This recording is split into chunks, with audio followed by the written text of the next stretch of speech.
Hello everyone, welcome to my mini blog. তো মাসির বাড়ি থেকে এসে আমি শাড়িটা ছাড়িনি, তারপর মায়ের সাথে বেরিয়েছিলাম হচ্ছে একটু কেনাকাটা করতে, কারণ সামনেই আমাদের বিয়ে বাড়ি আছে।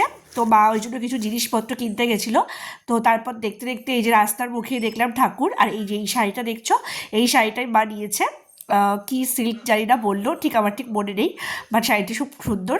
তারপর তো আমি আর মা বেরিয়েছিলাম, এবং তারপর ভাইকেও ডেকে নিয়েছিলাম, এবং এই যে এটা হচ্ছে পুরোপুরি নিরামিষ একটা ফুচকাওয়ালা। তো এখান থেকে হচ্ছে আমরা সবাই মিলে তিনজন মিলে আর কি দই ফুচকা খেয়েছিলাম। আর তারপর তো আমরা খেয়ে দিয়ে নিয়ে ঠাকুর দেখতে বেরিয়ে পড়েছিলাম। আর আমাদের কৃষ্ণনগরে জগদ্ধাত্রী ঠাকুরের মতোই সরস্বতী পুজো প্রচুর পরিমাণে হয়। তো এই যে বলতে বলতে দেখো কত ঠাকুর যাচ্ছে। তো আমি তো অনেকক্ষণই দেখেছিলাম, মোটামুটি রাত 12:30 একটা অবধি, তার বেশি আর পারেনি। তারপর তো প্রচুর ঠাকুর ছিল। আর এই দেখো ছোট্ট একটা পুচকু ঠাকুর সাগে করে নিয়ে যাচ্ছে, এবং তারপরে শুরু হয়ে গিয়েছিল বড় সাগের ঠাকুর। তো এরপর তো শুরু সে মানে তারপর প্রচুর ঠাকুর গিয়েছিল।